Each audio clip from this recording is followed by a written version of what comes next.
You know, Or Sean not. always But says, I well, never said that. I really, and if you ever quote me, I'm going to deny saying anything. Your secret is safe with us. Thank you. So- Ah, geez. and the 10 million other people that are listening. Yeah, well, it's funny. I was just commenting as soon as to Andrew, as soon as we popped into the virtual studio here, and I saw my Christmas sweater. I'm like, I need to pull this up because all you see is like helicopters and bombs. Which I'm like, it's a Godzilla. It's a Godzilla. You know, it says it. So for those who are only listening, I have an ugly, an anime ugly Christmas sweater on with Godzilla that just says fa la la la la Godzilla. And so that's the joke. But when I'm on video here, the framing, all you see is like helicopters and bombs. I'm like, this, and la la la. this is not a pro-military, a pro-aggression. See, I went far more benign. I've just got a reindeer. Well, and does that one still turn on? It does, actually. All right, stand by. Yeah, we got an just ugly a minute. I've got to work out where the magic switch is. Yes. Is that it? Yeah, There it we is. are. Oh, Yes, yeah. All right, I think that needs to stay on if you can stand it. Okay. Until it gets really irritating, then somebody can just tell me to just turn myself down. They're like the lights. You're like, no, not the lights. right. Lights are fine. Keep the lights are fine. Tone yourself down. Now this is well, first of all, this is fantastic. Thanks for joining us on this wild adventure but yeah, I mean, first of all, before we even start recording the podcast, like formally, also 1-800-ChatGPT. Right. Who you going to call? ChatGPT. I have not seen this. Oh yeah, so it's part of their the OpenAI, and we can certainly talk about this at length too, because OpenAI's 12 Days of Christmas. You know, it was just yesterday. What day was that? 10, whatever they call it, I forget. But yeah, day 10 was 1-800-ChatGPT, which was. So it's kind of odd, right? So you can just literally pick up a phone in the United States and call, phone the number, and you get ChatGPT. And get ChatGPT. So you can, I love this idea that you can just dial in your hallucination, your Gen AI hallucinations now. I was going to say, as I posted, I just think it's wonderful that sort of we've been plagued with all these sort of bots phoning us, and we're sick to the back teeth of bots phoning us, but now we can phone a bot. Revenge will be mine. We'll be able to call. It was funny though, because apparently it's also available worldwide through WhatsApp. Yes. But has anybody tried it? Yeah. Yeah, and it worked. How did it? What was the experience like? You've got a little disclaimer at the beginning, and then it's just like talking to ChatGPT. Yeah, oh, that's funny. Yeah. So then the question becomes sort of, Joe, if you could call a friend, call ChatGPT, what would you ask? Yeah, like what scenario do you have to be in where you're like, I need to phone a friend? Right. Yes. And, Pub quiz. Well, as a certified millennial, I don't phone people. The idea of actually calling someone and talking to them in real time fills me with anxiety. Somebody ought to try texting it. Actually, text 1-800-ChatGPT. Yeah, I wonder. I guess maybe that's the WhatsApp version, right? Right. Like, but yeah, same thing. I'm like, the last thing I do with my phone is, in order of like operation, is make phone calls with it. Yep. Or answer one. If it's not a number I know, I'd never answer it, which, could be. So I have to tell you, because somebody posted this on LinkedIn, and I was just totally blown away by the idea. You can, if you have an old-fashioned rotary phone, you can now call ChatGPT on your old-fashioned rotary phone. And I thought this was so wonderful. I actually hopped onto Amazon this morning, but I ran up against a problem. So you can buy a rotary phone for $50 or so, but you've got to have a phone service to plug it into. Yeah, Who's you got to have a phone POTS service these days? Yeah, a plain old twisted pair. You got to have the old-fashioned landline for a rotary phone, right? Well, I was going to ask, do you think that this is an attempt to get older generations up to generative AI speed? If you could call it, we don't call so much anymore. Yeah, right. Yeah, exactly. yeah. You're sort of your grandma sort of sitting there chatting away for hours with ChatGPT on the phone. Oh, yeah. I'll pitch my 79-year-old father on it. I think I know how he'll react. But I'll have the ChatGPT bot pitch him. There we are. Yes. There you go. Yeah. No, it's wonderful. It was funny too, because I think I saw when I was reading into, I was like, what was the story behind this? That it was, I think there was a disclaimer too that was like, well, right now you can do it, but we might change this thing because I wonder how expensive this will get for them. Yeah. But also that it was essentially like the result of it sounded like an internal hackathon of some kind, which is pretty cool, right? Yeah. You can see these. whatever, a group of engineers got together and like, wouldn't it be cool if we did this? And then here we go. And I can be pretty cynical about it, but it is a fun idea, especially if it's just a time-limited idea. The idea that you can just sort of phone it wherever you are, whatever you're doing. Yeah, you can imagine you're in the grocery store and you want to decide what sort of chips you want to get. You phone ChatGPT and say, "What do I do?" Yeah, that's actually, I hadn't thought about that, Andrew, but actually, because I was like, when would I ever call ChatGPT? But then that just reminded me, is like, if you wanted to use it, and this happens to me a lot, and I don't know if this is a conspiracy or retail, where you're in a big box store and your data signal drops to nothing. And it's like, then you're prompted to sign into that store's Wi-Fi, which I won't do. So I'm like, so you're like left without an option for ChatGPT until now. Yes. Now you can just use the telephony element and give them a ring. Yeah. Yeah. So, anyway, we should actually get to our guests because we're sort of hogging this a little bit. Yeah, well, okay. Well, we'll do it. So, yeah, we'll give a quick pause. We'll roll our intro music and we'll get on to the introductions.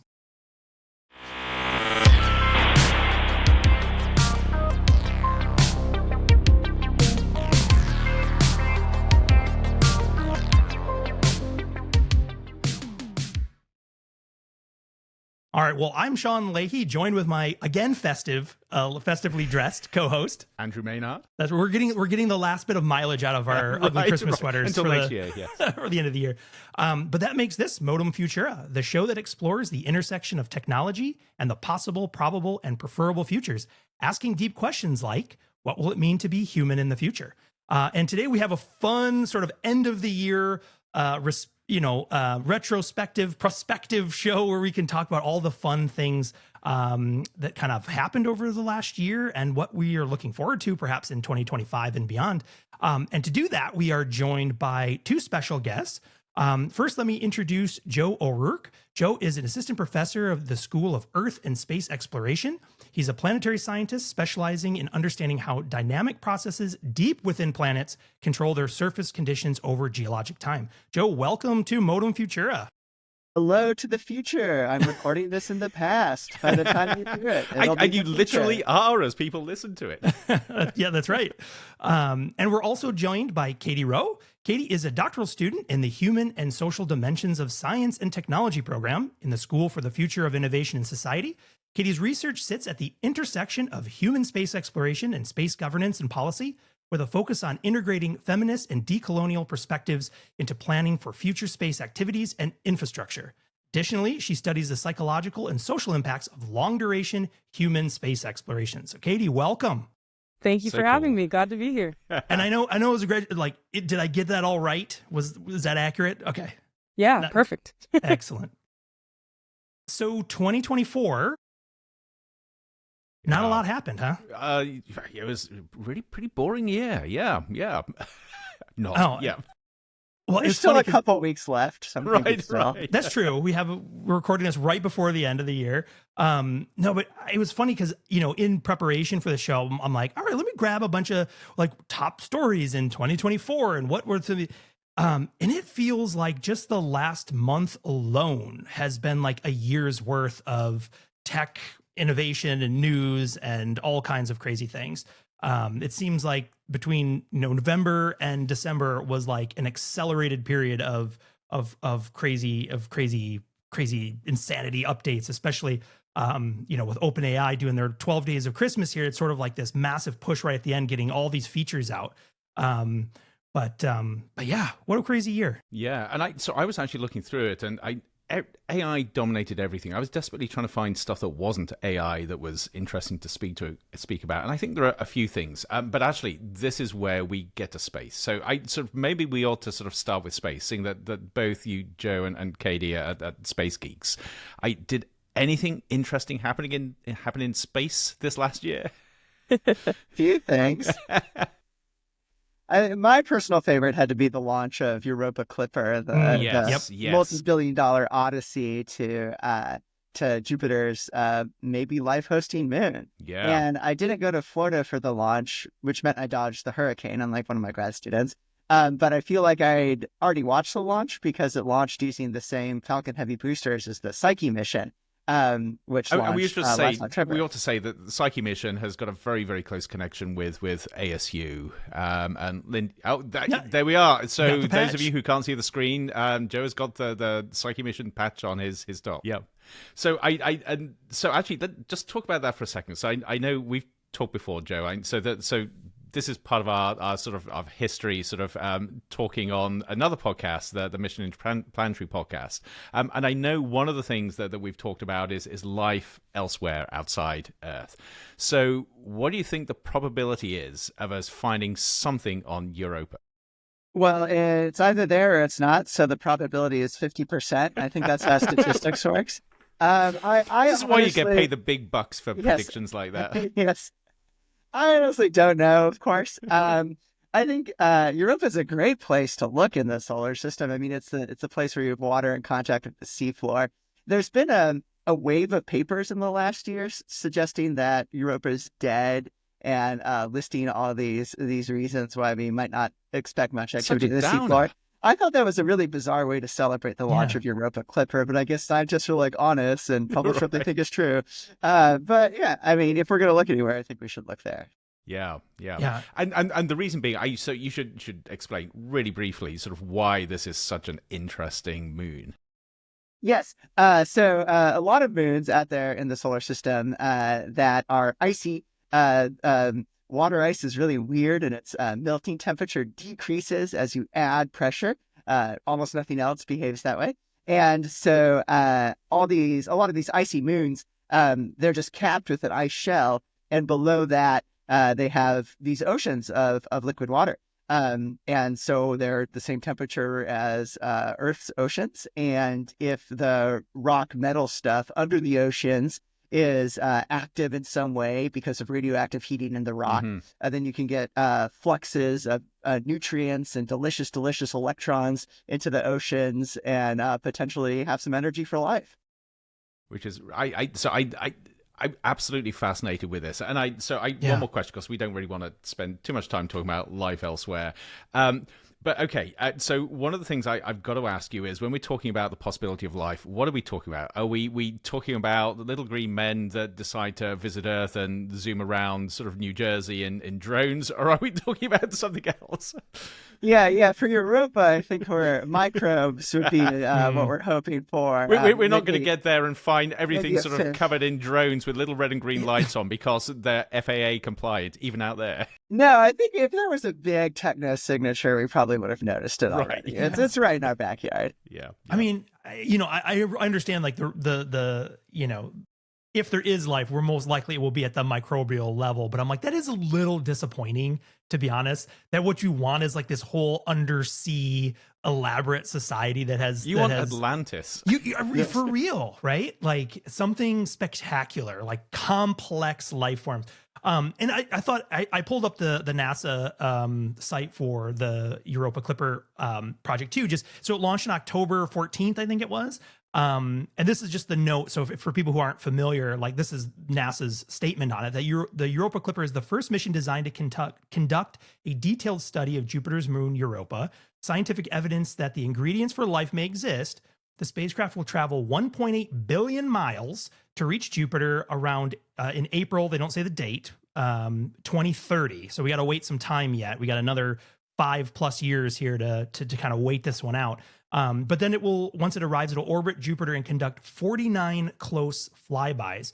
But Joe, so no, on this particular mission, there's no like probe or nothing will actually go down to the ice surface on this mission, correct? No, but it is going to teach us what we want to know about Europa in order to design such a probe. So you'd like to like drill into the ocean, but we don't know if the ice shell is like a few miles thick or like 100 miles thick, and that's requires very different modalities to get through it. So do you know what happens? So here's an uninformed question. What happens at the end of the 49th flyby? What happens? Yes, are they going to crash it into the, like, I mean, there's a lot you can learn by crashing a device. This is a really good question. So no, they're not going to crash into Europa. In fact, if they crash into Europa, they go to planetary protection jail. Because Europa is contaminating it, almost with dirty Earth germs. Yes, exactly. Yep. Yeah, and so the plan is to scoot off to Ganymede and crash it into Ganymede there. Right. But that raises a question. Like, there's a little bit of bias here, I feel, against Ganymede. We ought to have the Ganymede Protection Society protesting. And you watch, we'll find life on Ganymede as a result of crashing into it and breaking through something. No, that's wild. But I've got to ask. So, Katie, because I suspect that some people are thinking about this, I'm going to really put you on the spot, and I feel this is a cruel question, but I'm going to ask it anyway. I'm ready. Okay, so you mentioned space and feminist theory. What does feminist theory bring to the table as we're shoving stuff out towards Europa and then thinking about crashing it onto Ganymede? How should we contextualize this? Yeah, I get that question a lot, actually. So no worries. It wasn't very cruel, actually. I can imagine sort of 10 o'clock at night in the bar, a few drinks, and somebody asks, right. How about this feminist theory thing? Right, exactly. It's a great party topic to bring up. Because that's what you want to talk about at that time is like your dissertation focus and research focus, right? Exactly. Well, I think when I think about, feminist theory, we hear a lot of like, well, we need more representation. We need more women in space science. We need more women in aerospace engineering, which is definitely great. And we always want more representation. But some of the things I think about is how we prioritize the values that we like embed in the like technology and the science that we do.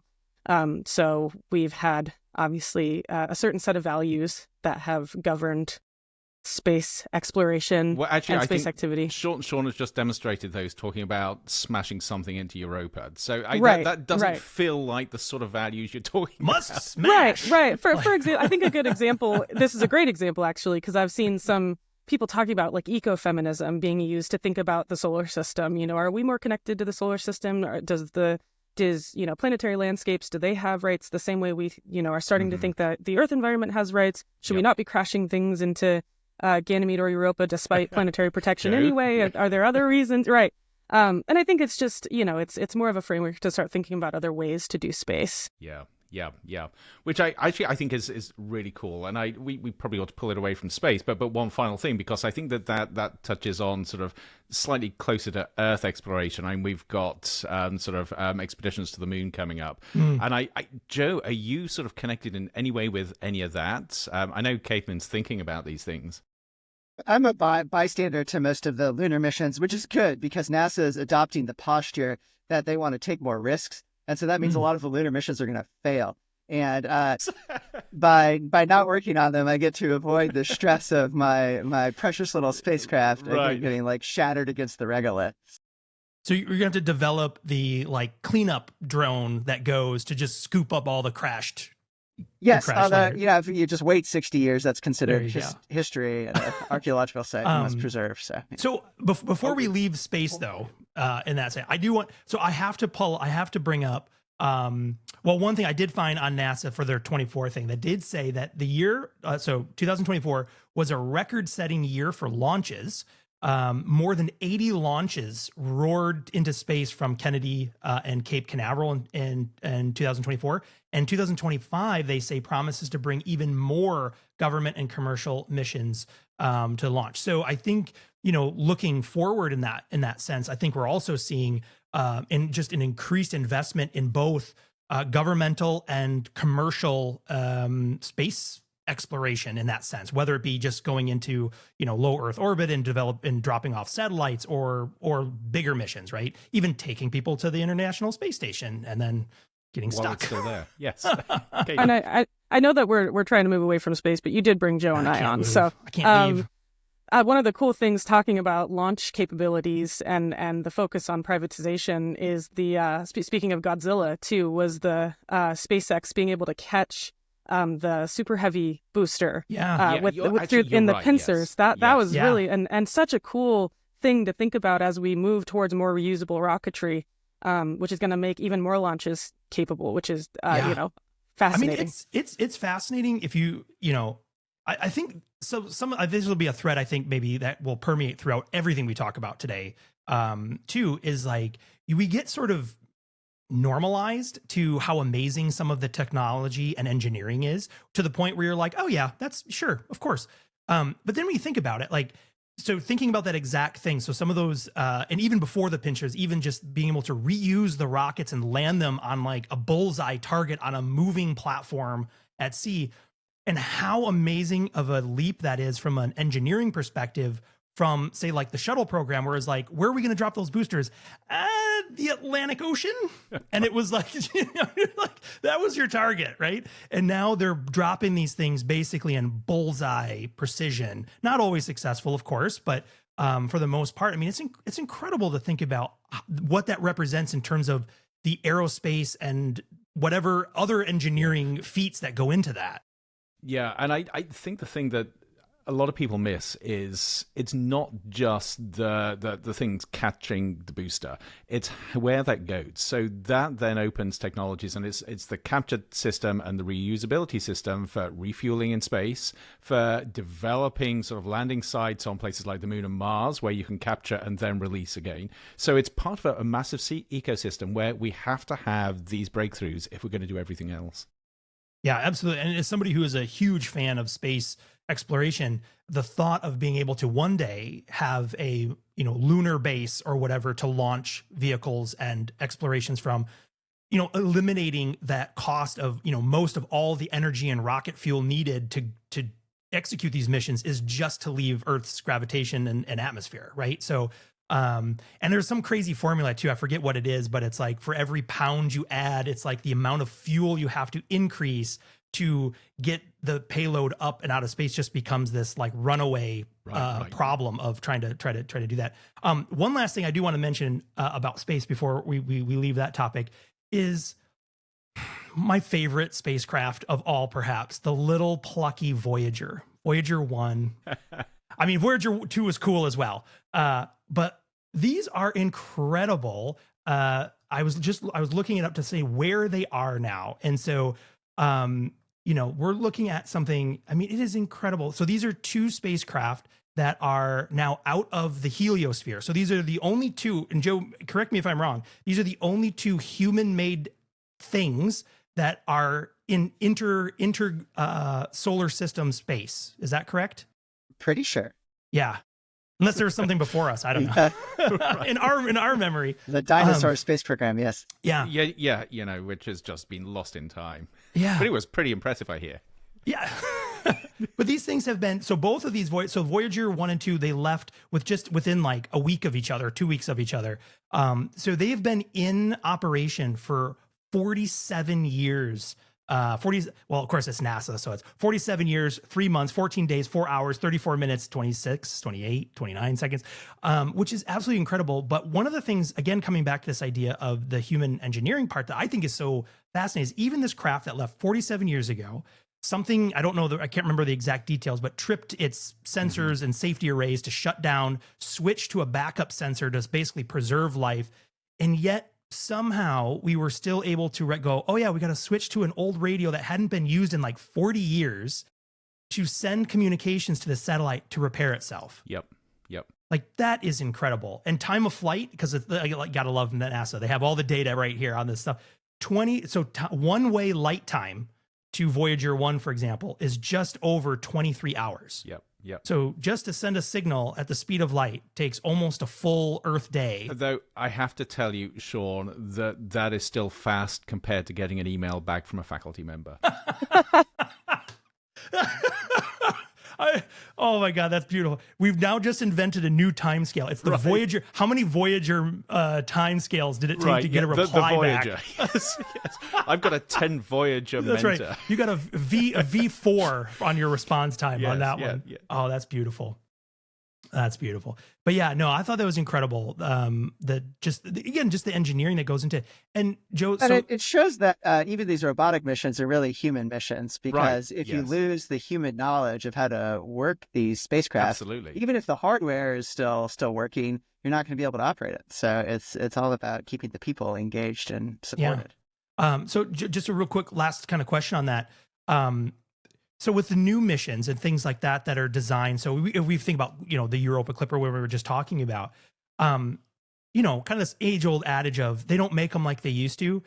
Are these new missions built with the same sort of like durability that we can expect these missions to last like this? Is that still the type of care that's gone into these, or are with the acceleration, are things just kind of like, yeah, we know it doesn't have to live that long because we're going to crash it into, Ganymede. So we don't need to worry about that. Or do they still take that kind of care and redundancy in all of these like sort of missions? Do you know? We can do anything we want. The question is whether we're willing to pay for it. Yeah. So when you propose a space mission, you promise that it's going to do certain things. And so you engineer margins so that you'll have a good chance of doing those things. So actually, the cynical take is when a mission like this outlives its prime mission by like a factor of 10, it was overbuilt, could have been cheaper, and still achieved all of its objectives. Right.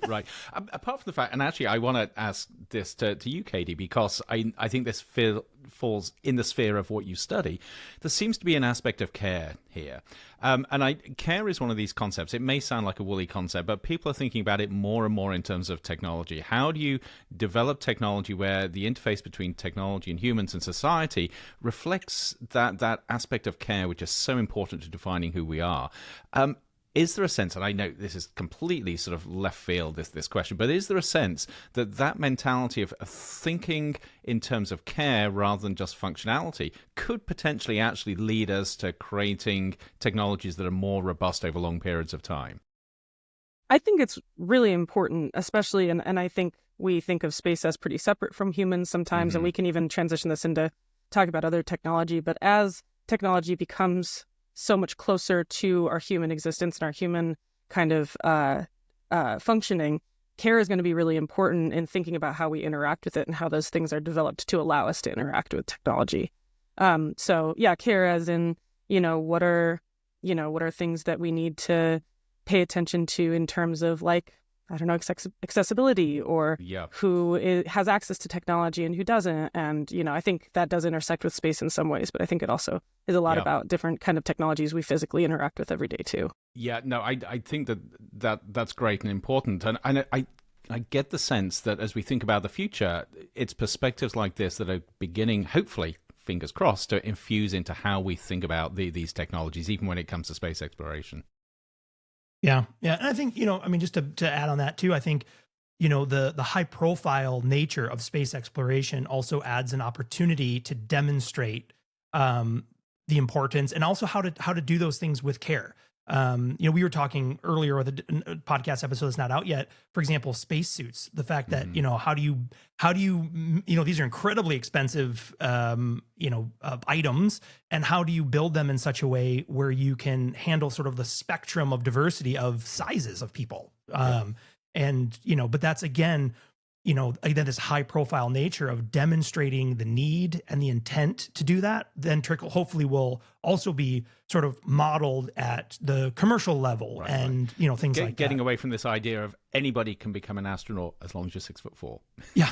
Right. Yeah, exactly. Okay. What else is on the list? We've done. Space. We can go lots of places. Should we? So we need to deorbit from space. Ominous. Right. I guess, controlled or random. Hopefully a controlled one, yeah. I was going to say, deorbit is just a very clinical way of being like, crashing it into Ganymede is deorbiting it as well. So we'll deorbit a controlled deorbit. Trying to think of things that are non-AI, or at least non-AI right off the bat, because, that's, again, we can talk about a lot of those advances as well. Just coming back all the way, so consumer electronics even, so big news there. 2024, this is also when we got the Apple Vision Pro. Yep. Remember that? so I didn't know when you were going to go there. I came prepared for this. But I'm going to have to disconnect from you for a second. Oh, okay, do it. This is going to be worth it. Let's talk smack about Andrew. As I put on my goggles, and he's going skiing. This is so wonderful. I can actually see you all now, but if you're watching this on the video, it gets really bizarre. But I can't hear you, so I'm going to take it. In fact, actually, put your headphones on. Actually, I can still talk to Look you. at that. So Andrew so if you're just listening, Andrew has put on his Apple Vision Pro, and so he's sitting amongst us virtually here in our studio. But he's just got what looks like a pair of ski goggles, to be honest. There we are. Yes. Yeah. Completely natural and normal. And see, again, how quickly that's normalizes, where I'm like, it's just Andrew wearing his Apple Vision Pro. Yeah. So, So Joe, Katie, have you had any experience with virtual reality with these things? This is the closest I've got. Right. I've seen lots of stories about it. I've seen people driving their Teslas with their, or videos of people driving their Teslas with their Don't do that. Don't do that. Vision Pro on. Don't do that. But anyone listening, do not do that. But fascinating that I've seen lots of people talking about it and the usability of it and So what it does and doesn't do. I find this fascinating because there's been a lot of bad press about the Vision Pro, and it came out to huge fanfare and then very quickly flopped. And now you have all these stories about its demise, how it was a technology that simply didn't work. I love my Vision Pro. Yeah. I could sit here for hours. I'm mainly working in it, but as an environment, I love this thing, and I wish the technology would take off. Yeah. Well, and it's interesting too, because I think, like that device by itself is an incredible technology showcase. Like no headset released commercially has ever been done so with that much technology and power packed into it. I mean, just purely from a technological perspective, it is the most advanced by leaps and bounds, the most advanced headset you can purchase from a commercial entity. But yeah, I mean, so one of the things that's kind of interesting about 2024 is it sort of bookends in a way, because we have the launch of this, so you have this amazing device, but the content, the things, I mean, it's sort of like, I think, what we're experiencing too is a little bit of some of that. We're going to try it out, test it out with early adopters, because we're probably, 7 to 10 years into a 20 or 30 year sort of pipeline. Can I take this off, by the way? Yeah, sure. As cool as it is, I would like to join you in the real world. Stop letting me. Excused. It's taking over. But I mean, and now you sort of have the goggle eyes here. Yeah, now you have the ski mask eyes. You're like, I just got off the slopes in Aspen. But what I was going to say is, I think one thing that's so powerful about that technology is, as we start figuring out what is, as consumers, as professionals, as media consumers, whatever, like, how are we going to essentially define what that is? I mean, we have other examples, the Meta Quest, devices, clearly much more around gaming and kind of social interaction, but much lower quality in terms of what it can actually pack in that headset. And part of the challenge here, and actually I want to bring this back to space just for a second, and Joe and Katie. One of the challenges is, at the moment, you cannot share the experiences. So I can immerse myself in the headset, and it's amazing. I mean, forget about games, but my work environment, where I have the screen that goes all the way around me, I mean, it's basically a 180-degree screen, is incredible to work with. Looking at panoramic photos from my phone. So I got panoramic photos that go back several years. And when you put them up in front of you in the headset, it is like you are there. It's impossible to describe. You have to experience it. It feels like you're back where you took that photo, just looking around. But again, you have to have somebody else with a headset. But then the other day I was watching some of these 3D videos that Apple has been putting out, and there was one very recent one where you're literally swimming with sharks, and the visceral experience is incredible. I've never experienced anything quite like it, where it feels like you are diving and you're interacting with these sharks. And that interacting is such a soft word for shark encounters. So I showed this to my wife. She put the headset on, and the number of times she jumped and squealed because the sharks come right up to you. But going back to space, clearly space is something very, very few people can experience firsthand. And yet, I would say, from my experiences with the Vision Pro, it should be possible to capture those 3D videos that really make you feel as if you're there and you're fully experiencing it in an immersive way. Even, looking at Europa, not with this sort of voyage, but maybe future voyages, is there a possibility that we could capture footage using probes that make millions, billions of people on Earth feel as if they're actually experiencing those environments? And if we do, how would that change things?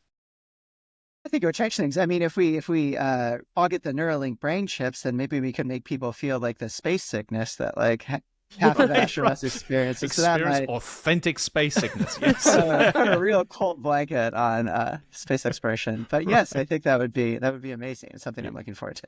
Yeah. I think there's some really interesting chances for virtual and augmented reality to assist with education. I know some There are some scholars and students here at ASU where I go to school who are working on virtual field trips for geology students, who can, using, virtual reality or augmented reality to literally sensorially take students to watch geological processes happen. And I think space could be definitely, space science could definitely be one of those places where education could be really made robust by this technology. Yeah. No, I can absolutely see it. And I think we probably have to do it carefully. And I hate educational things. I'm an educator, so I should probably say that. Sending this to President Crone. I feel as if I'm being manipulated. If I'm trying to experience something and somebody's trying to teach me something through it. Yeah, you're on rails. Yeah, you're like, I just want to go I think you have to be explore. careful. But I can see a future where I would buy one of these headsets to feel as if I'm experiencing space in a way that I couldn't do otherwise. Yeah. No, it was funny. I was listening. I forget who it was now. Maybe it was Neil deGrasse Tyson on his podcast was talking about the sort of like the origin, the inclusion of like visible light cameras on spacecraft. Yeah, and knowing that, like, from the scientist perspective, that's one of the more less valuable instruments in terms of what they can learn sometimes.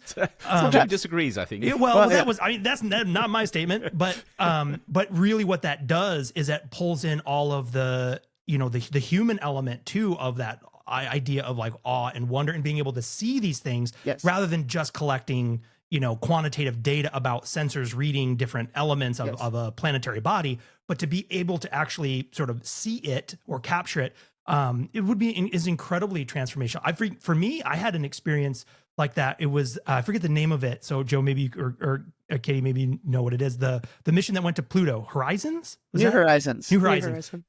Seeing the images of Pluto come in as this like one flyby came through, that, I mean, to someone, again, to a non-planetary scientist or whatever, that those images were everything. So incredible in terms of what it did to understanding, like, it's not just this mysterious blob, out there that's been, kind of beat up over time. It's a planet. It'll always be a planet to me. The Pluto killer was one of my professors in grad school. So even if it's a dwarf planet, it's still a planet. But regardless, throw dry erase markers at you if you. But it's still, pain. When you see that, you're like, you see the world that it is not just this disembodied thing that we know is floating out there, that it actually has characteristics. It has, these things, and that's tremendous in terms of what it can do. I think also to the public, in inspiring and promoting these types of very expensive projects and things like that I think is vital. Strapping new version, putting a Vision Pro on there or whatever. So it looks, Joe, as if you're a proponent of optical cameras. Yeah, the Pluto ones were used for science. It was the Juno mission that infamously didn't need an optical camera for its science goals, which are all about like the deep interior of Jupiter. Yeah. But they threw one on as like an engineering outreach student contribution. And now that's like the most popular result from the Juno mission. And it's been like, you probably got a bunch of planetary scientists desperately trying to sort of work out how to lynch that student because they stole the limelight. But instead of kind of tying it back to the Vision Pro, though, one thing that I was really excited. So this just was announced, like a week ago, if that. Maybe it was the beginning of this. Like, it was either Friday or like the beginning of this week. From Blackmagic. So Blackmagic is for people who aren't familiar, Blackmagic is a manufacturer of cinema cameras. So they specialize in kind of high-end 4K, 6K, 8K cameras. But Blackmagic, in partnership with Apple, just released a new camera that is called the Ursa Cine Immersive, which is a spatial camera from Blackmagic. So if you look at this thing, it looks goofy. It looks like it has goggles on the front of it.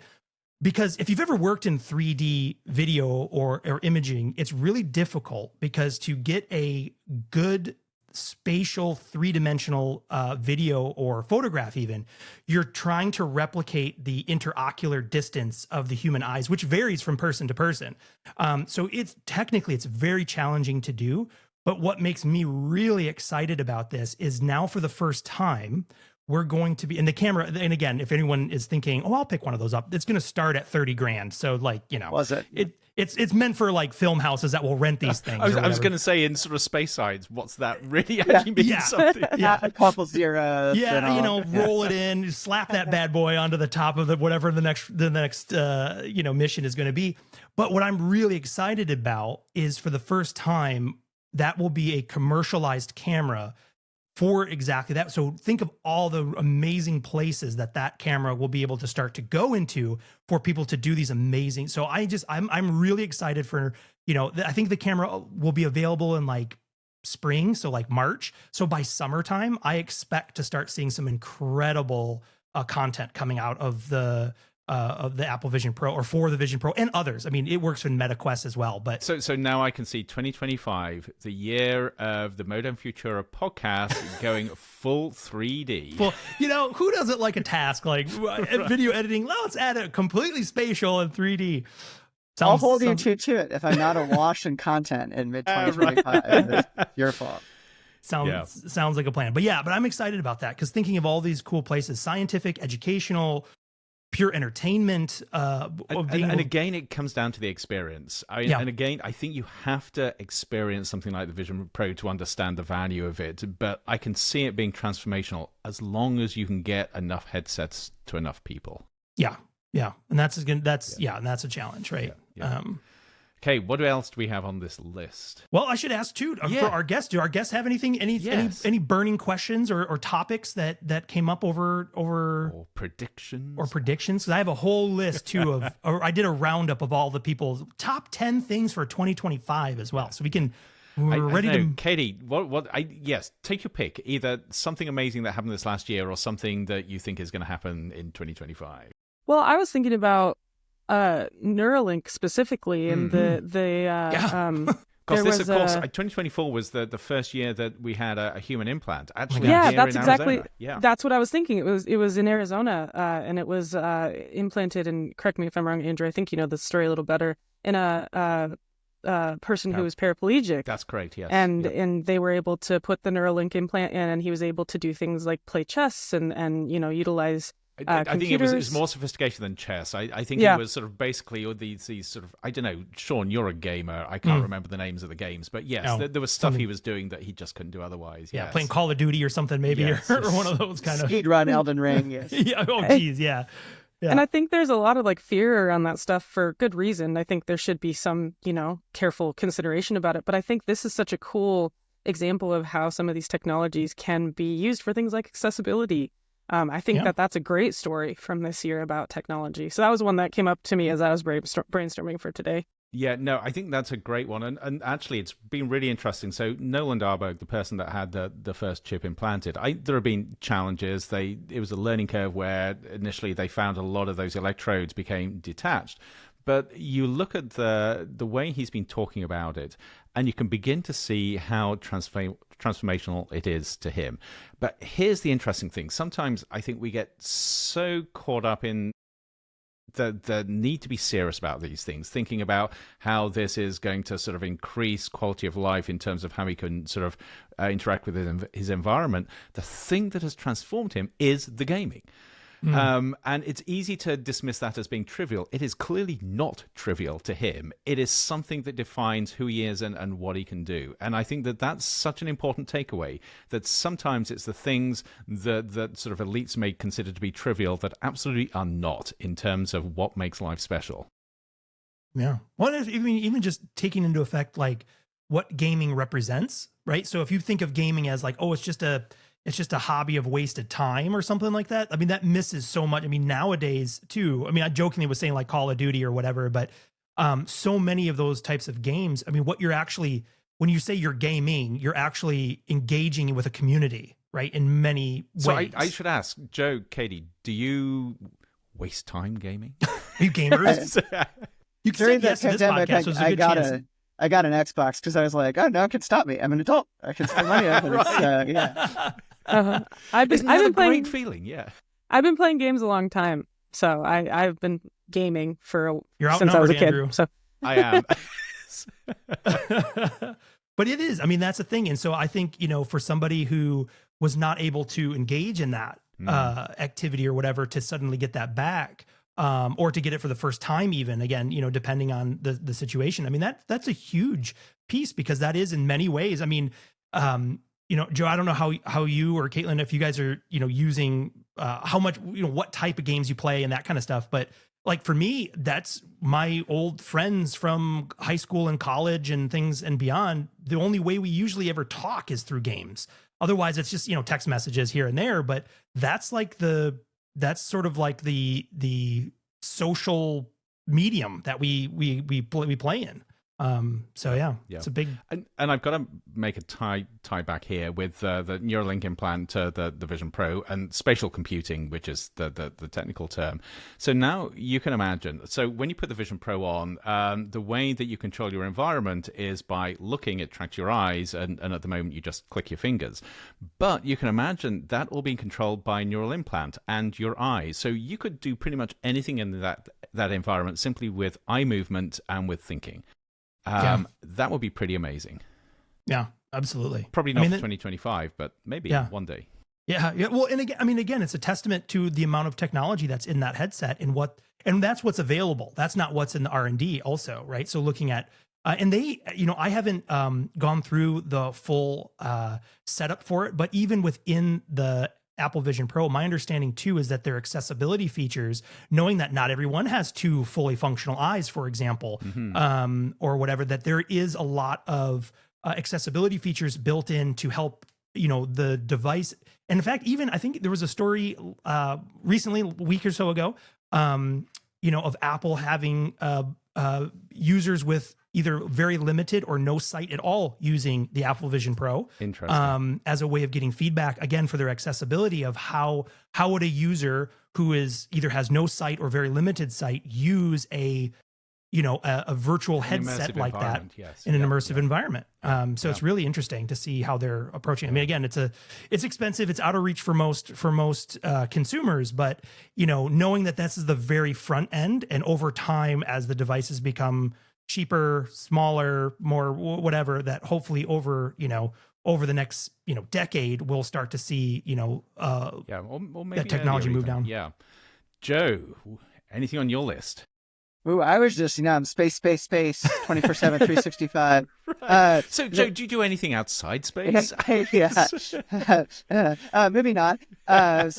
This was, I didn't know you don't want to talk about education, but this is the year that ChatGPT started being able to do my homework in my graduate level planetary sciences. So I love that. This is fantastic. You're saying that as a professor and academic, ChatGPT doing your homework.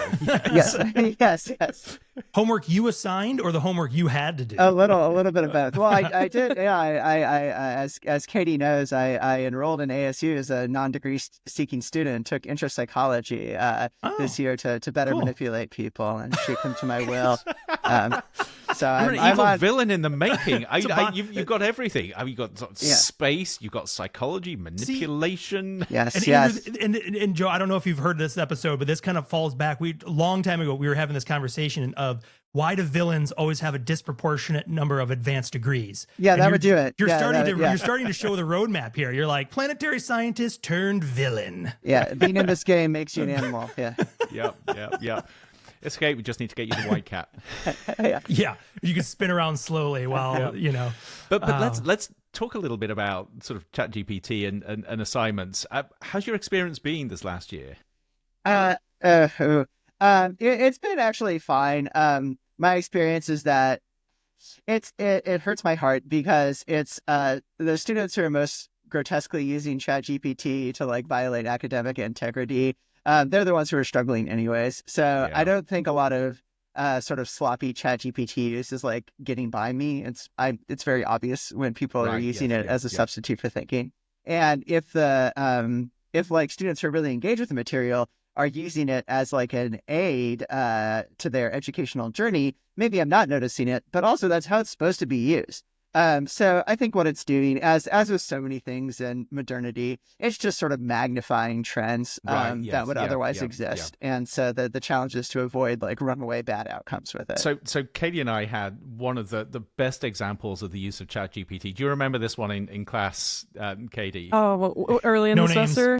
This was the one where the student wrote a lovely piece about a class that hadn't occurred yet, even talking about the conversation we had in the class. Mm-hmm. Oh, Yep. that's brilliant. And it Time was so good. travelers. Yeah. Yeah, well, that was my first thought. My second thought was ChatGPT. Right. Yes. Holy Yeah, cow, space always clicked in first. How did Yeah, you get right. the wormhole not to collapse? Yeah, right, I don't know. exactly. Oh, that's Yeah. wild. Yeah. Also, there must be an element too where there's like, whether you did the assignment or not, but then there's like a second category that's like a gold star for just creativity, right? You're like, this was clearly the wrong thing to do, but I like what you were trying because it pushed pushed an envelope or pushed a boundary a little bit, to write a reflection about a future class session that hadn't happened. That's pretty good. And it was the discussion that got me talking about what people were talking about in class. Talking about how great the discussion was. Yeah, it was amazing. Yeah. I've heard that from other instructors that, they'll assign people But to go to also, I mean, events. just as in terms of artificial intelligence, I mean, that's also this peek into some of the power of creating artificial data and synthetic conversations, knowing like this is the topic. So based on training data, what are the expected conversational elements? And you could do a sort of, a predictive retrospective on what we assume will be a conversation that will take place around, topic of choice, right? And that's pretty interesting to think about. It is. And actually, I've had students, and there are plenty of other people working on this, where you actually set up sort of multiple sort of identities within these large language models to have conversations that tease out things. So, for instance, conversations between different philosophers, where, of course, you're relying on human data that's been generated over decades and centuries. But even so, you've got that possibility of teasing out insights that you might not otherwise have seen. Yeah. I mean, it's crazy. Yep. And it's only going to get crazier from here on in. Yeah. So buckle up, Joe. It's going to be 2025 spring semester is going to be even wilder. Right. So let me share something with the panel here and just kind of get your hot take on this. So every year, the Future Today Institute, led by Amy Webb, usually releases this annual letter, which is a good read. I'll put the link to it on our show notes and stuff too. And it kind of just goes over, what we saw this year. And then, again, what are the top themes we're looking at for next year? But one of the things that Amy has been sort of talking about for a while now, maybe it might even be longer than 2024, is this idea that we've entered a technology super cycle. So we know normally, these technology innovations, they have their normal hype cycles and things like that. But what she's really sort of proposing is that what we're seeing to help kind of understand and also prepare us for the massive increased complexities and uncertainties is this idea of a super cycle, that it's the convergence of these big spaces. So, I mean, obviously artificial intelligence is one of them. But so FTI really sort of putting this idea out there that living intelligence is sort of this next big wave of disruption that sort of combines artificial intelligence and the sort of advancements in sensors and biotechnology.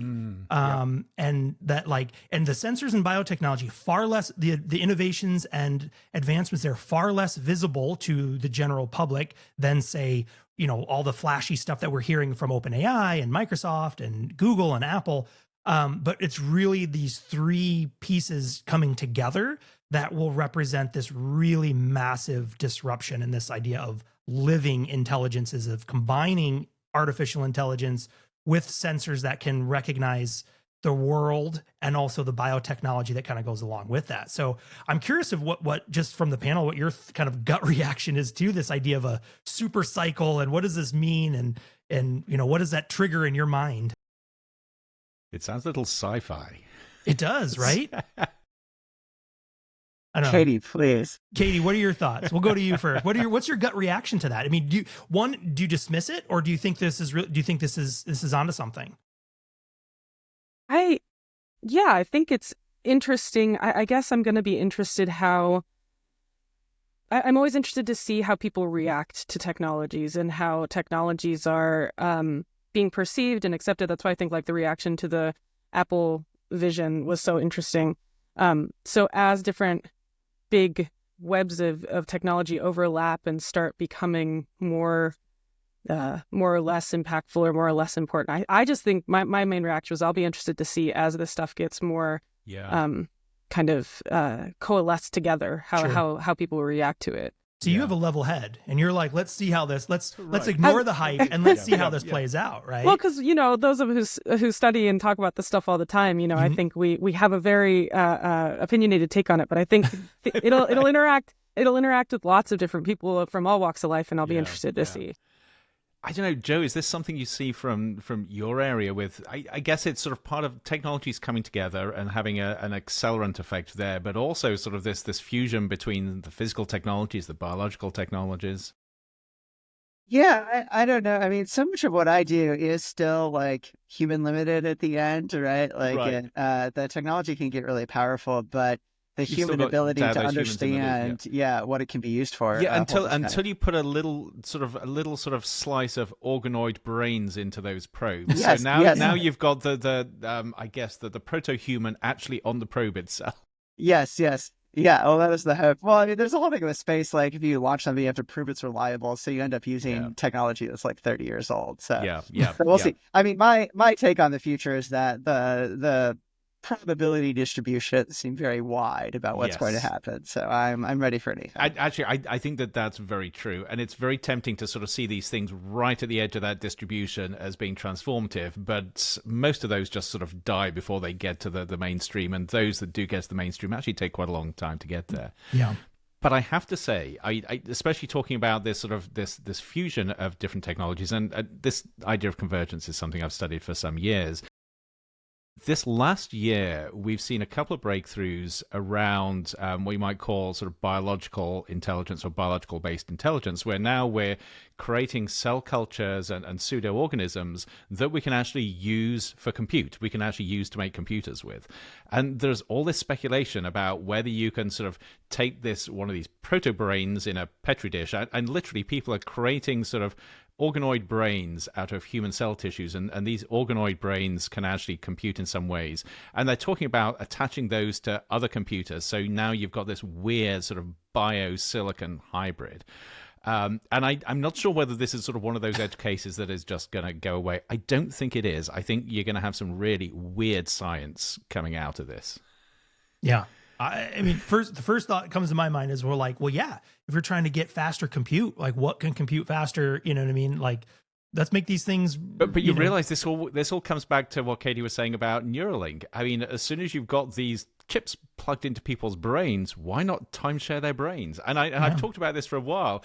You imagine you get this chip in your brain, and then you get this email that says, we're upping the subscription to $200 a month, but if you allow us to use a bit of your brain power, we'll reduce it down to $20 a month. Oh my God. All we need is to be able to sort of use your sleep hours to sort of plug your brain into this massive supercomputer. We become, do you remember the SETI at home project where you would use the spare CPU cycles to, like, that's how you're like, I'm going to go take a nap. And while I'm doing the nap, someone's going to be using my brain for cryptocurrency or something terrible. Hot take, Joe. Sort of, this is the future. How are you feeling about this? Would you rent your brain out? I know my body is a temple, and none of you are sticking anything in my brain. I'm going to let some other large fraction of the human population do that first. No, but we were talking about games earlier, and I've been most recently immersed in Cyberpunk 2077, so I know what that whole thing can look like. It's not pleasant for the NPCs, let's just say that. Katie, same response? I don't think so. I mean, it's just, I don't know that I would do Neuralink in the first place. Any kind of medical process makes me nervous, that alone. I wonder whether there's a correlation here between advanced gamers and people who say, no way, I've seen what the future is like and I'm not going there. We've seen it. Yeah. Well, also, I'm like, I mean, this is a far stretch, but I'm like, isn't this also kind of the first step of like the Borg collective? Where it's like you're still slowly, allowing these implants to become assimilated. Where it all started with you start Musk. To hear, you start to hear these voices in your head.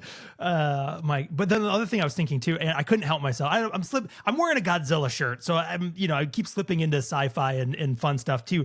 But Andrew, when you're first describing the biological proto brain, the first thing that popped in my mind was like the Daleks from Doctor Who. It's like, we're going to create these, ultimate killing machines that, have a single prerogative to exterminate. They're not nice. No. You're driving around in their little thing, So when we write our guidelines for the future, number one is don't become Daleks. Yeah, just don't do that. Let's just spare the universe that, that sort of tireless thing. But keeping on like the intelligence thing, I mean, I think also, quantum computing has been having some interesting, even just as of like super recent. I know with Google's Willow chip, which was really quite a big breakthrough. Yeah. Yeah. Andrew, can you explain a little bit of what was important or what was notable about Willow? Yeah. So there are a couple of things that are important. I mean, quantum computing is complex and contentious. And it's contentious because many people in the field still say that it's a solution looking for a problem. I mean, people talk about how quantum computing is going to change the world, but nobody's quite sure how it's going to do that yet. What Google did, though, is they created this really nice, compact chip with a number of qubits on it, which are the core of quantum computing. And the beauty of quantum computing is that it works very, very differently from digital computers, where digital computers just have ones and zeros. Quantum computers have many more different sort of undetermined states that collapse once they solve a problem, which means that they're brilliant at problem solving. What Google did is there is this hypothetical problem that these companies give to quantum computers to solve, and it's a problem that they know cannot be solved using conventional computers. So when they have a quantum computer that solves it fast, they say, this is brilliant, we've done something that no conventional computer could do. And this particular problem that they used to solve, I forget how many seconds Willow solved it in. It was a fairly short period of time, and they reckoned that a conventional computer would take longer than the lifetime of the universe to solve this. So fantastic, they said. Apart from the fact that it's a bit of a setup, because this is a hypothetical problem that you could only solve using a quantum computer. So it doesn't really tell us anything other than that they've got a really impressive piece of hardware that nobody knows what to do with. Well, you have to have something to do. We spend all this money on this gigantic machine, right? Yeah.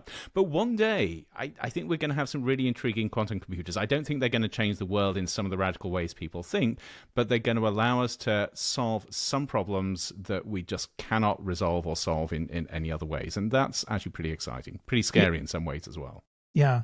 And, it's interesting, too, because I know one of the things that was talked about was, Google's DeepMind, also this alpha qubit that they came up with that was, I think, one of the advancements there. So in kind of conjunction with like the Willow element was also this ability to detect errors.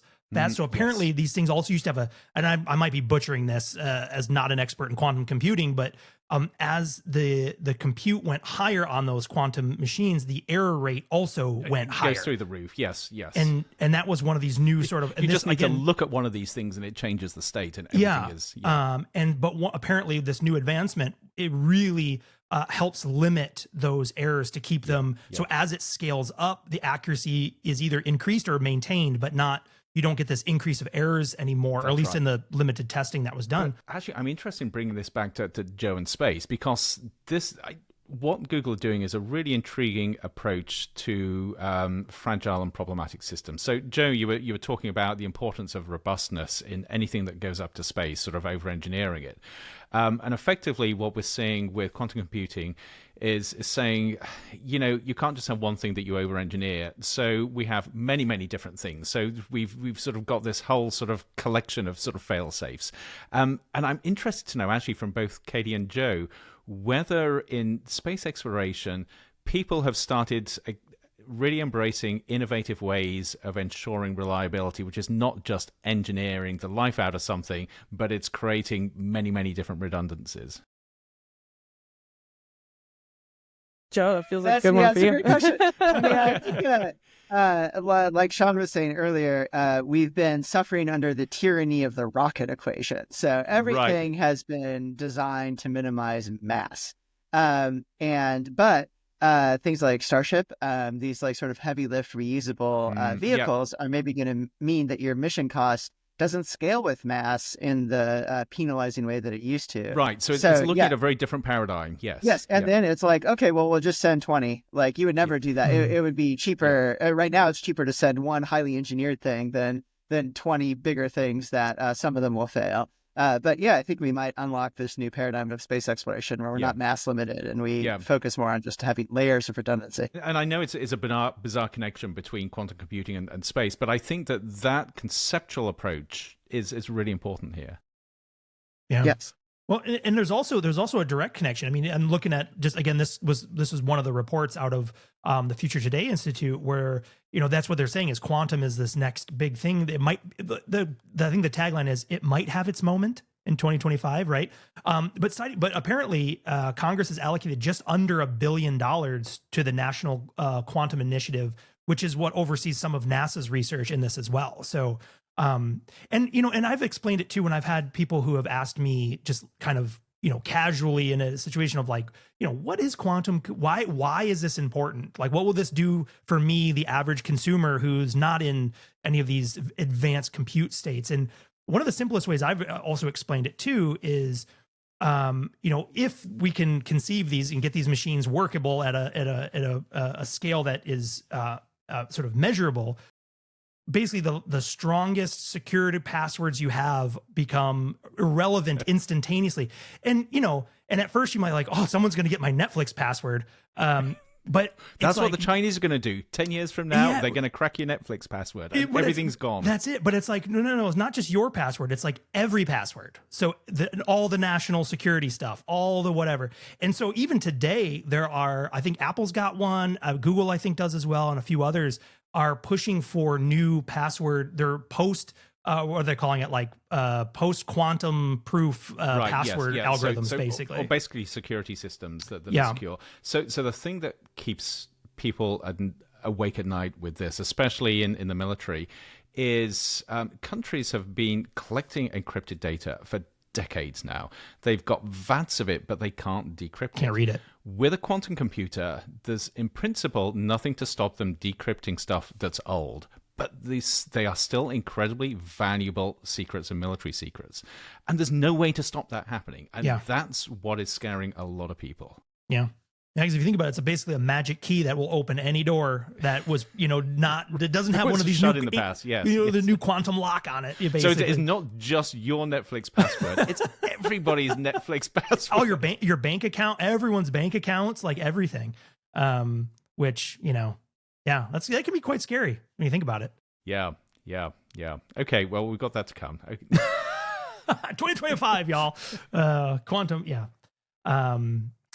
So, looking at the time, we want to make sure we could go on for another year, I think, on all these advancements. But just, coming down, here's a list of I'll just read this out. Okay. And then you guys get then I'll pick on someone to talk about one that you like.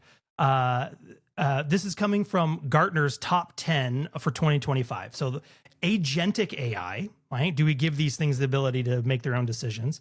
Post-quantum cryptography, we were just talking about that. Spatial computing, we hit that one. AI governance, ambient invisible intelligence. I don't really know what that. Maybe that's it's here already. You just can't see it. What's the line from Poltergeist? They're here. Polyfunctional robots. So these sort of humanoid. Well, I guess they don't need to be humanoid, but these robots that can kind of do it all. Disinformation security. Sure. Energy efficient computing. Neurological enhancement. And hybrid computing. Well, we covered almost a lot. We've covered the lion's share of that list. Yeah. So, Katie, any of those that jump out at you? Some that I didn't know about. So those are cool. What is the invisible? What is that? That's a good question. Ambient invisible intelligence. Uh-huh. I don't have anything to say because I don't know what that is. But that's really that's very. It's clearly going to be the thing of 2025. Ambient invisible intelligence. You heard it. Wild. The energy efficient computing, I think, is cool too, because I think one of the things I see people talking about is how much energy and resources it takes to do like a ChatGPT command. And I think one of the cool solutions I've seen people talk about is how do we do energy efficient generative AI and what infrastructure and governance and regulation looks like for that. I think that's something we might see talked about this year in some way and in a deeper way. Yeah, I think that's going to be a huge topic. I mean, just as we were sitting down to record this, there was news of Congress beginning to explore opening up federal lands for data centers and energy production for AI. I think you can draw analogies between that situation and a lot of stuff about society. I mean, like even housing or something. Like, are we going to, because the other option, we could make AI more energy efficient, or we could have a renaissance of like small nuclear power plants. So we actually have like much more energy. And then it's okay if our energy needs grow. 3 Mile Island, right? Yes. Yeah. So, because what the future really needs is lots more power plants and portable power plants and small. And what about fusion? Ones, right? Is this are we making advancements? I mean, there was some, right? Was that was this year, I think, right? There was some advancements. There are always advances in fusion. I think the running joke 10 with years fusion off. is it's always 10 years always. away. It, you know, somewhere out there, there's the robo taxi powered by fusion, you know, some sort of micro fusion generator, always 10 years out, you know. It's always out there. Well, I'll propose this for our last topic. We'll end on kind of a happier, sillier note looking into 2025, because they've exploded here at the very end of 2024 is all the AI-based video generators. We have Sora that comes out of OpenAI. Google has launched a new one. I forget the name of their. It's a weird name. Yes. It's like Evo or something. I don't I'll even. tell you in a second. Yes. A hotkey. Look that one up. Yeah. But yeah, I mean, what do you guys think about these kind of things moving in? First of all, have you had a chance to play with any of them? Oh, I'm excited Not to the violate video some ones. copyrights though. Yeah. Google VO2 is the VO2. new one, although it's hard to get access at the moment. Yeah. And they're all kind of like that way. I mean, I was fortunate enough, and Andrew, you were too, right? We both kind of. I stripped through my credits on Google Sora within minutes. Yeah. Wow. Yeah. What was that like? What does it allow you to do? I honestly haven't seen much about the generative video yet. So it is very limited in what it can do. So I liked it because of the surreal nature of it. So if you want something which is fun and kid-friendly and just entertaining, like sort of creating sort of scenes of Lego figures doing stuff or sort of furry monsters jumping up and down, it is fantastic. It just brings a smile to my face. If you want to do any serious cinematography with it, I'm not entirely sure it's there yet. Yeah. Yeah. I think it would be interesting. I don't have access to the Google one. I was able to get access to Sora. And it was interesting. So likewise, I got the first day, I was like, oh, cool. And then you try a couple of things and you're just like, I forget how many you get, like 1,000. The credits are kind of meaningless. You get a bucket of them. And it was like 10 minutes went by and it was like, that was 50% of them. And so I paused and I was like, I'm going to wait. And Andrew, I don't know if they did anything or I've changed or I found a setting somewhere, but I was able, and now I'm like nursing them and I'm able to like, what used to take up like 10% to run a job now is like a fraction of that. Yeah, I think it's a learning curve to how you do that. Yeah, so there's a way to like scale it back. So I've still got a couple less, you know, and I have to kind of stretch those out for, I've got like 20 days or 10 days for the rest of the month or whatever. But no, it's really interesting. And I would echo sort of Andrew's sort of take. If you're just looking for something to noodle on and to kind of just see what kind of weirdness comes out of these machines, it's fun. It feels very much like early day DALL-E, Mid-Journey stuff where you put something in and you don't know what you're going to get. Create a picture of an astronaut on a horse. Except now that it moves. Yeah. Yep, and it can move. But the thing that I was actually the most excited about, because so some of the fun outputs I've had, some of these videos were so horrible, they were just like, delete, I can never unsee this. But one of them was funny. You know, you get videos of like a torso of a person on a couch because it just didn't render the rest of the human. You forgot to tell it that the person needs legs. I was like, I forgot, note to self in the prompt, put full person or something, you know.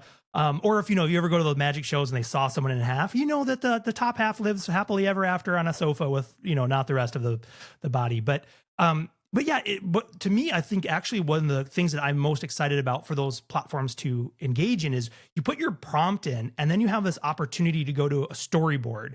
And what's interesting about that is the way that it takes your, sort of simplistic prompt and sort of builds a narrative description of it like you would for a traditional sort of media project or storyboard.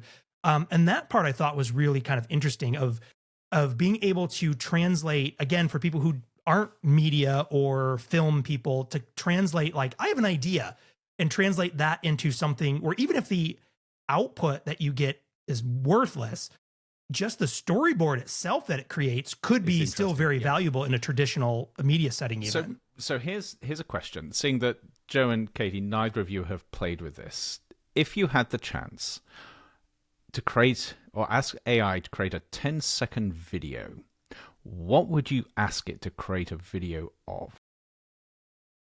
I would have Mickey Mouse give speeches on the political issues of the day because I'm a incendiary chaos goblin. No, I wanted something surreal. I didn't want something real. All right, Joe, here's the plan for you. The minute you get access to these things, I want to report back on how fast your account gets blocked. Yes.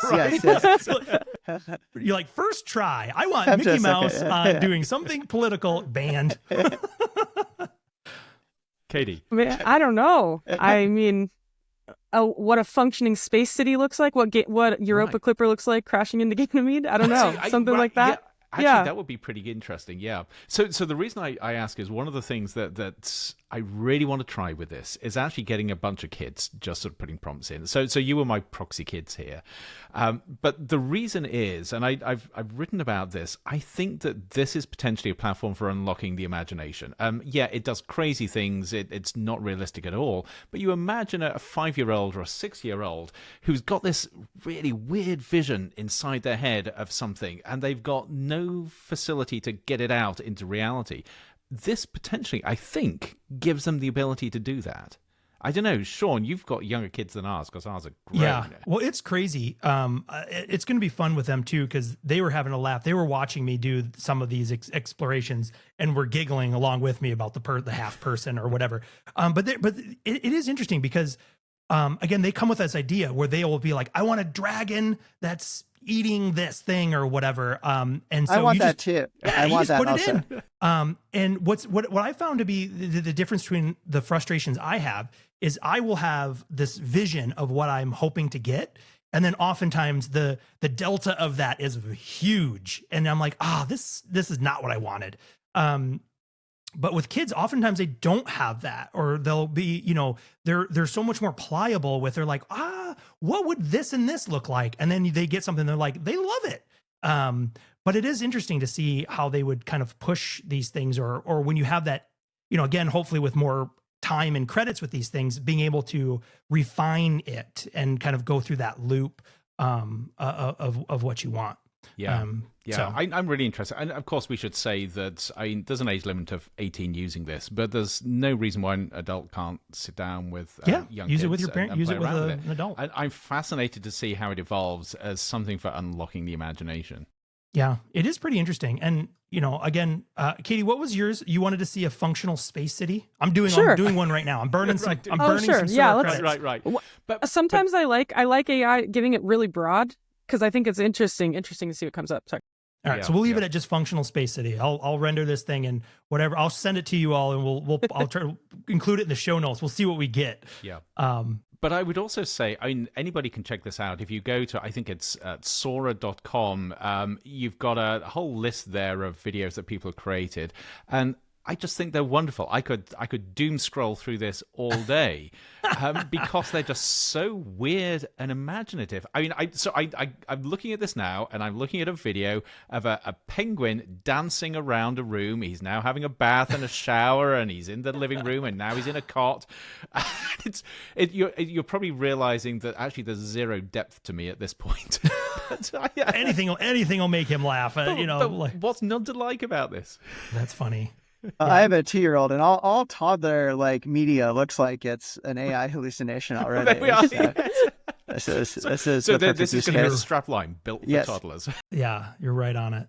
You're right. Well, this is taking longer than usual. Well, there it goes. It's the daily energy output of Sweden is being right. Well, Great this. I think I had mentioned it directly to Andrew. I think the first, again, after because we both got access like on the same day, and it was the first output I got was so bad that I remember just looking at it and just being like, this is what we're burning the earth for? Was this like horrible monkey thing that I had created? So yeah, it was. Okay. All right. This is it. Oh, here. I'm going to try. Let me see if I've never done this in this platform. Let me see if I can share my video production on an audio podcast. Oh, I can't do it. Yeah. We'll do this later. It's ask me. I got to do this. But yeah, I'll share the output because it's weird. Oh, good. That's my favorite kind of result. That's right. And I think that's actually a really good reflection on 2025. It's going to be weird. It's going to get weird. It's going to be weird. Awesome. Well, then that's a fantastic place for us to wrap this thing up at too. So I just want to spend a special thank you to Katie, to Joe for joining us. You never know what you're going to get when you get invited to our podcast. So, so thank you for being brave and joining us on this wild adventure. And Andrew, of course, always my friend. Thank you. Yeah, no, this has been great. Can I switch these lights off now that have been twinkling away on my sure, we're running your battery down too. Right, yes. Setting those twinkle ins. But yeah, so we covered a ton of stuff, kind of looking back over 2024, which we scratched the surface of. This is, again, I do agree. I think this is we're in a super cycle of some kind with the amount, just the volume of stuff that is coming out and the speed at which that's coming, and will make for certainly an exciting and interesting 2025. So I'll put as many links as I can to all those rundowns that have the top 10 list. We'll put all that in the show notes so people can go explore and have their own curated conversations about what's to come. But yeah, amazing. Thank you all for joining, and we'll see you on the next episode of Modem Futura in the new year. See you all then. Thank you so much, Katie and Joe, and thank you, of course, to Sean.